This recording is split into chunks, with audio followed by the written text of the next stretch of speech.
Hi everyone, welcome back to Chindan Logics. So ఈరోజు మనం June 20 current affairs deal చేయబోతున్నాము. Regarding international affairs, national affairs, appointments as well as ranks and reports and sports. So ఈ ఏరియాస్లో మనం ఈరోజు కొన్ని topics cover చేయబోతున్నాము. As well as మనం ప్రీవియస్ క్లాసెస్ ఆన్సర్స్ కూడా డిస్కస్ చేయబోతున్నాము. సో ఫస్ట్ టాపిక్ ఏంటంటే regarding international news. Okay, that too first one ఏంటంటే France to get the world's most powerful magnet. So ఈ వరల్డ్లోనే పవర్ఫుల్ మ్యాగ్నెట్ ఏదైతే ఉందో that is ఎక్కడ setup అవ్వబోతుంది, అది ఫ్రాన్స్లో అనమాట.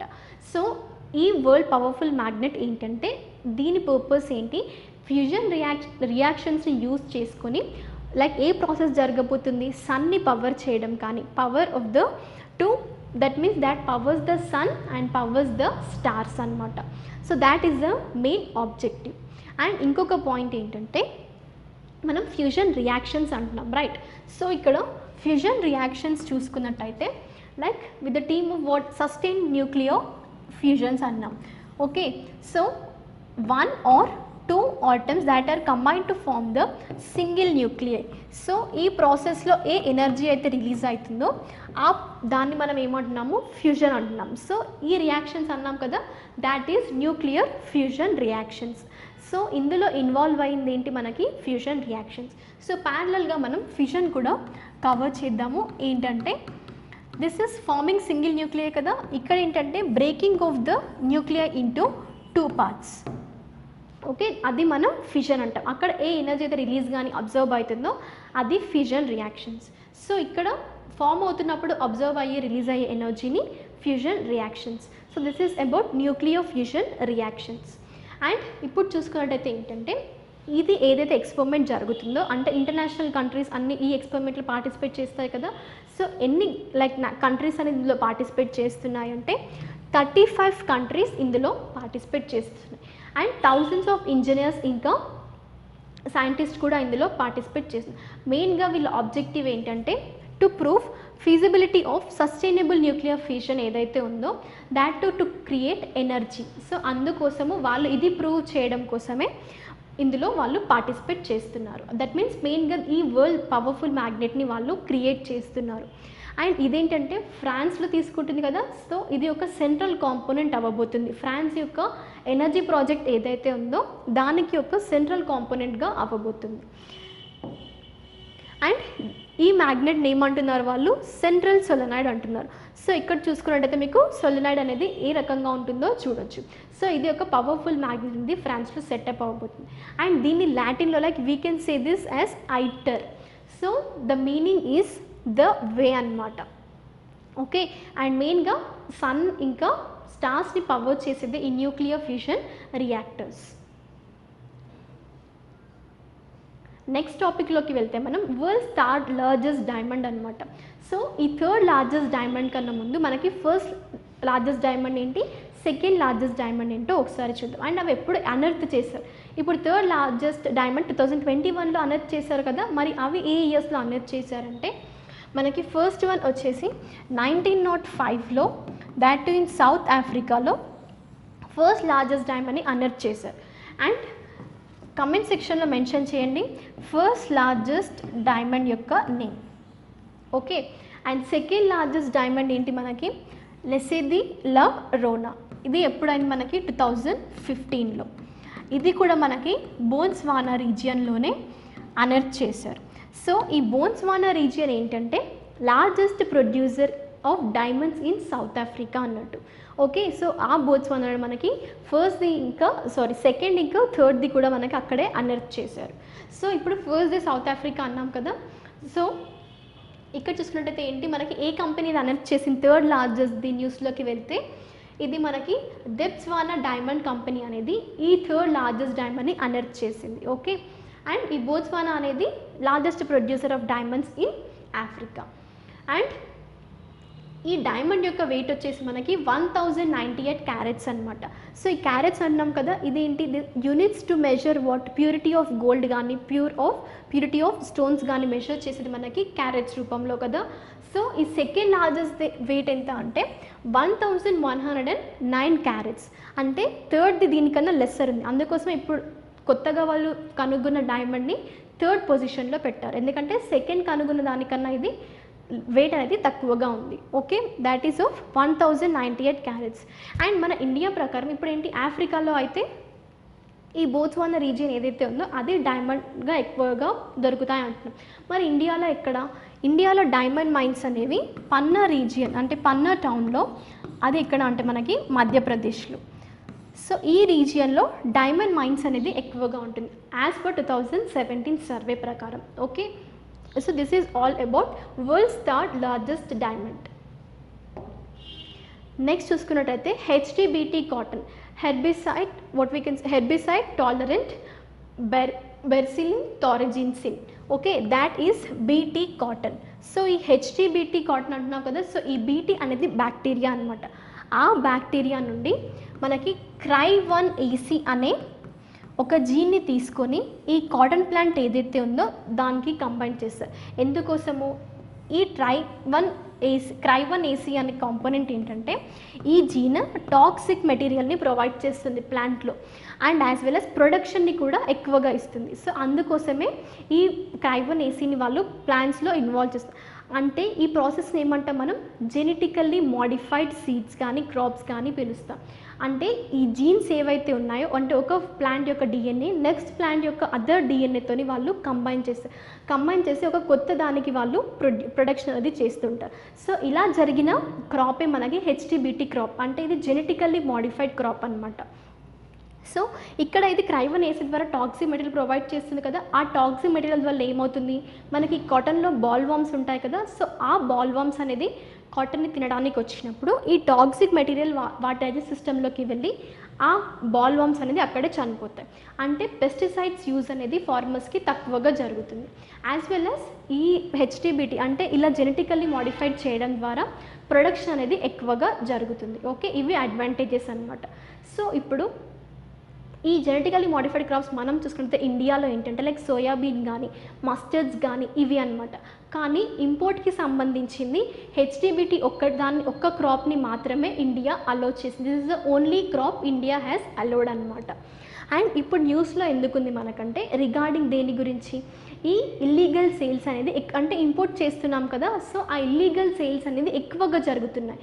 అంటే కంపేర్ టు లాస్ట్ ఇయర్, ఈ ఇయర్ ఇంకా illegal sales more than double అయ్యాయి అనమాట. లాస్ట్ ఇయర్ ఏంటంటే ఆ అమౌంట్ ఇల్లీగల్ సేల్స్ అనేది 30 lakhs అయితే ఈ ఇయర్ 75 lakhs అయింది. ఓకే, అండ్ ఈ బీటీ కాటన్ అనేది ఏంటంటే ట్రాన్స్జెనిక్ క్రాప్ అనమాట. అండ్ మెయిన్గా ఈ జెనెటికలీ మోడిఫైడ్ క్రాప్స్ ఏవైతే ఉన్నాయో ఇవి ఎందుకోసము, to produce what, a common pest and to act as a insecticide to combat the cotton boll worm. So ఈ కాటన్ బాల్ వామ్స్కి ఒక పెస్టిసైడ్గా యాక్ట్ చేయడం కోసమే ఈ జెనెటికల్లీ మోడిఫైడ్ సీడ్స్ని వాళ్ళు యూజ్ చేస్తున్నారు. Okay, next regarding Ebrahim Raisi, Iran president. So రీసెంట్గా ఇరాన్ యొక్క ప్రెసిడెంట్ చేంజ్ అయ్యారు, ఎవరది, ఇబ్రాహీం రైసీ. సో న్యూస్లో మనకి ఎందుకుందంటే Indian prime minister Narendra Modi congratulate చేశారు, అంటే తన సక్సెస్ మీద ఏమని, ప్రెసిడెంట్గా ఎలెక్ట్ అయ్యారు కదా, సో తనని కంగ్రాచులేట్ చేస్తూ ఇంకా ఏమని తను చెప్పారు అంటే హీ ఈజ్ లుకింగ్ ఫార్వర్డ్, దేనికోసము, ఇండియా ఇంకా ఇరాన్ టైస్ ఏవైతే ఉన్నాయో అవి స్ట్రెంథెన్ చేయాలి, ఇంకా ఇంప్రూవ్ అవ్వాలి అని అనమాట. సో మీరు ఇలాంటి కరెంట్ అఫైర్స్ డీల్ చేస్తున్నప్పుడు ఇండియా ఇరాన్ యొక్క టైస్ అంటే ఇంటర్నేషనల్ కరెంట్ అఫైర్స్ ఏవైనా ఇండియాతో సంబంధించిన వేరే కంట్రీతో కదా, సో అలా మీకు ఇంకొక కంట్రీ ఇండియా కాకుండా వేరే, సపోజ్ ఇప్పుడు మనం ఇండియా శ్రీలంక ఒక MOU సైన్ చేసింది అన్న అంటే మీరు ఆ కరెంట్ అఫైర్స్లో ఎలా చదవాలి, ఇండియాకి ఇంకా శ్రీలంకకి ఉన్న టైస్ ఏంటి, అంటే ఇంటర్నేషనల్ రిలేషన్స్ ఎలా ఉన్నాయి వాటి మధ్యలో. సో మనకి ఈరోజు టాపిక్లో ఉందేంటి, ఇండియా ఇరాన్. సో ఒక్కసారి క్లాస్ అవ్వగానే మీరు ఇండియా ఇరాన్కి ఉన్న మధ్యలో ఉన్న టైస్ అనేది ఒకసారి చూసుకోండి. సో మీకు అది నెక్స్ట్ మళ్ళీ ఇండియా ఇరాన్ ఏదైనా న్యూస్ ఇలా వచ్చినప్పుడు మీకు ఆ ఇన్ఫర్మేషన్ అనేది యూజ్ అవుతుంది. Okay, next regarding national and state news చూద్దాం. సో ఫస్ట్ వన్ ఏంటంటే regarding transgender community. So transgender community గురించి డిస్కస్ చేసే ముందు మనకేంటంటే కొన్ని తెలియాలి. ఏంటి, ప్రజెంట్ ఉన్న సొసైటీలో ట్రాన్స్జెండర్స్ని లైక్ రెస్పెక్ట్ చేయడం లేదు. ఓకే, డిస్క్రిమినేషన్ అనేది ఎక్కువగా చేస్తున్నారు.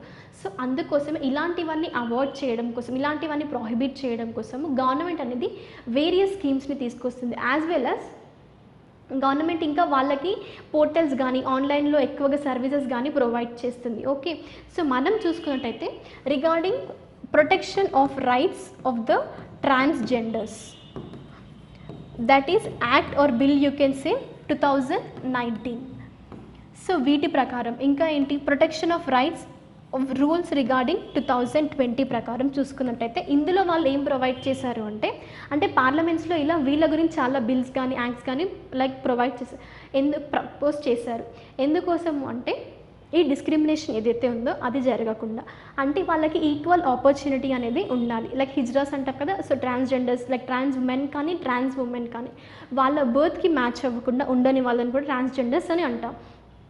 సో ఈ ట్రాన్స్జెండర్స్కి ఎడ్యుకేషన్ సెక్టార్లో కానీ హెల్త్ సెక్టార్లో కానీ regarding job sector, regarding shelter అంటే హోమ్స్ ప్రొవైడ్ చేయడం కానీ, సో ఇలాంటి సెక్టర్స్ అన్నిట్లలో ఈక్వల్ ఆపర్చునిటీస్ అనేది ఉండాలి. హెల్త్ కేర్ గురించి కూడా, సో వాళ్ళకి డిస్క్రిమినేషన్ జరగకూడదు అని ఇలా మన గవర్నమెంట్, ఇండియా యొక్క గవర్నమెంట్ వేరియస్ స్కీమ్స్ అనేది తీసుకొస్తుంది.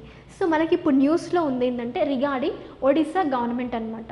సో ఈ ఒడిశా గవర్నమెంట్ ఏం చేస్తుందంటే ట్రాన్స్జెండర్స్ ఎవరైతే ఉన్నారో వాళ్ళకి ఆ స్టేట్ సర్వీస్ సెక్టార్స్ ఉంటాయి కదా, గవర్నమెంట్ సెక్టార్కి సంబంధించిన దాంట్లో దాట్ టు పోలీస్ డిపార్ట్మెంట్లో ఒక 2 జాబ్స్కి వాళ్ళు అప్లై చేసుకోవచ్చు అని రీసెంట్గా అది అనౌన్స్ చేసింది.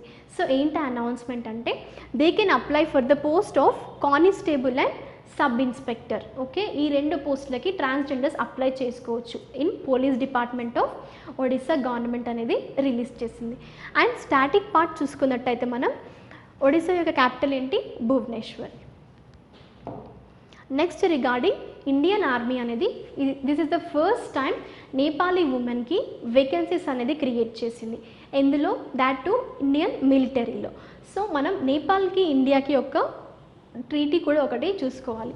ఏంటి ఆ ట్రీటీ అంటే మీరు ఒకసారి క్లాస్ అవ్వగానే ఇది రిఫర్ చేయండి, ట్రీటీ ఆఫ్ సగౌలి.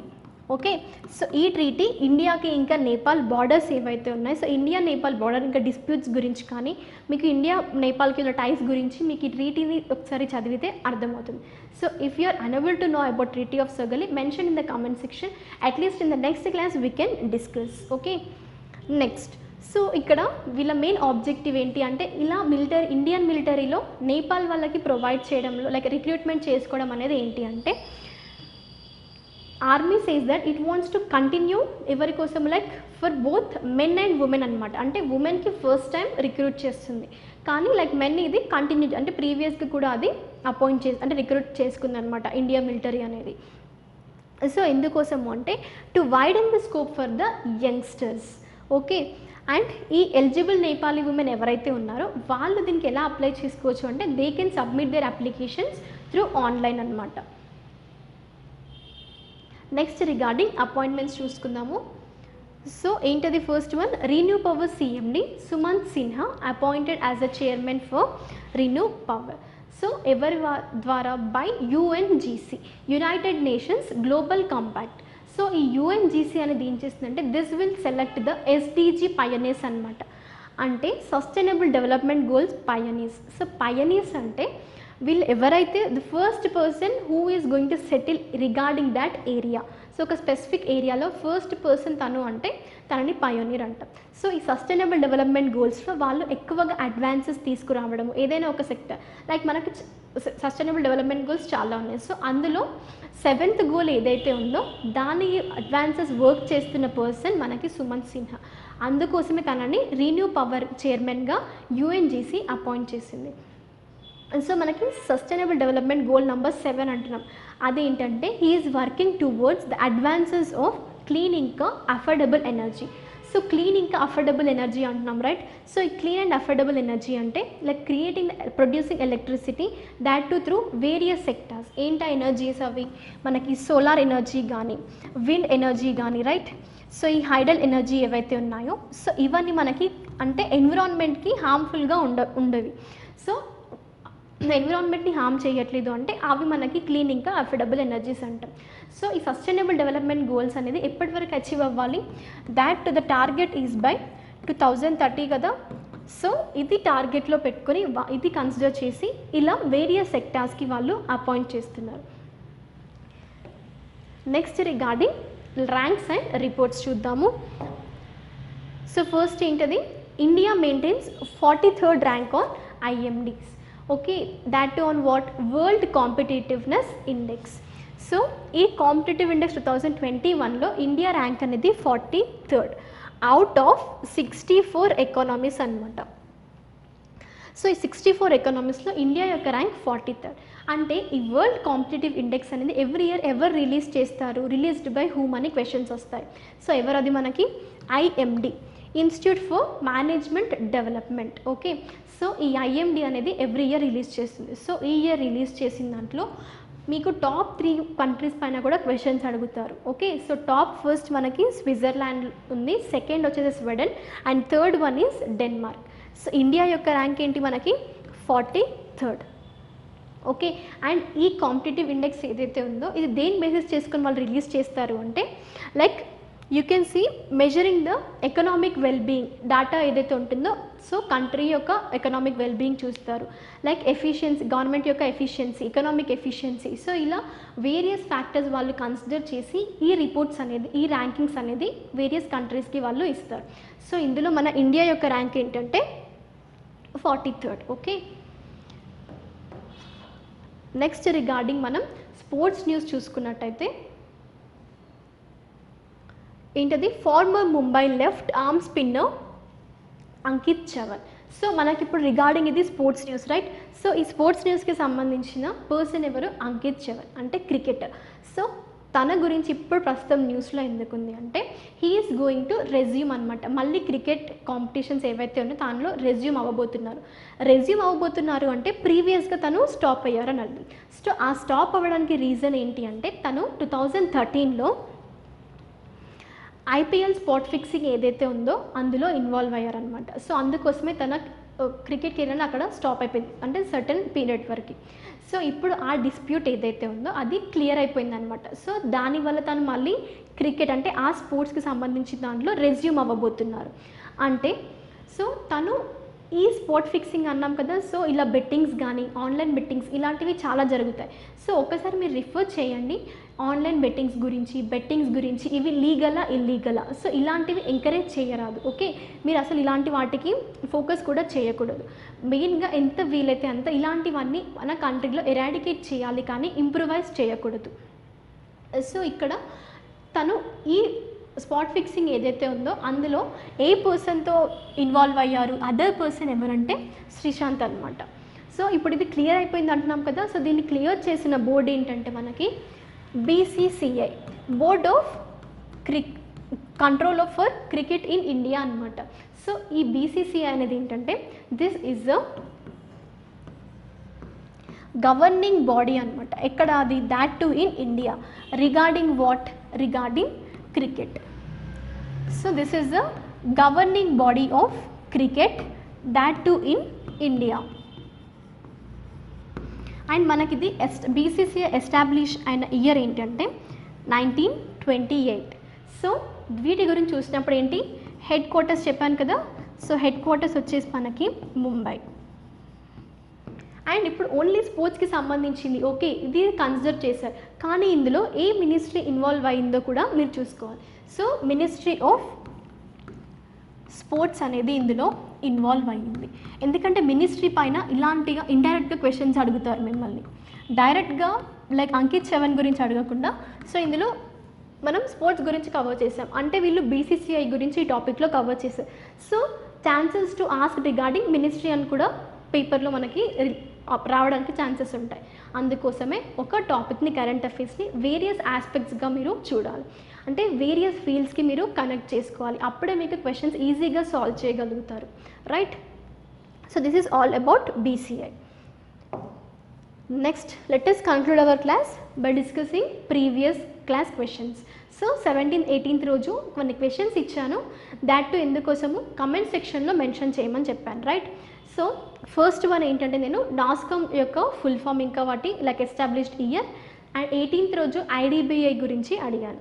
సో ఇప్పుడు మనం ఆన్సర్స్ చూద్దాము. ఎక్కువగా కమెంట్ సెక్షన్లో like less number of members చూస్తున్నాను నేను మెన్షన్ చేయడము, మరి మిగతా వాళ్ళకి తెలిసి ఆన్సర్స్ మెన్షన్ చేయట్లేదు, లేదంటే లైక్ వాళ్ళకి తెలీదో నాకు అర్థం కావట్లేదు. కానీ లైక్ అట్లీస్ట్ ఈరోజు క్లాస్ నుంచి ఏదైనా ఆన్సర్ని కమెంట్ సెక్షన్లో మెన్షన్ చేయమన్నప్పుడు మీకు తెలిస్తే మెన్షన్ చేయండి. ఒకవేళ తెలియక మీకు అదేంటంటే పార్షియల్లీ డౌట్ అనిపిస్తే కూడా మెన్షన్ చేయండి. Either it is correct or wrong, okay. కానీ ఆన్సర్ చేయడం అలవాటు చేసుకోండి అట్లీస్ట్. సో నాస్కామ్ అనేది ఏంటంటే national association of software and services company అనమాట, దాని ఫుల్ ఫామ్ వచ్చేసి. అండ్ అది ఎస్టాబ్లిష్ అయిన ఇయర్ మనకి 1988. నెక్స్ట్ ఐడిబిఐ అంటున్నాం కదా. సో ఐడిబిఐ అంటే industrial development bank of India. Established year is in 1964. Let us conclude our class.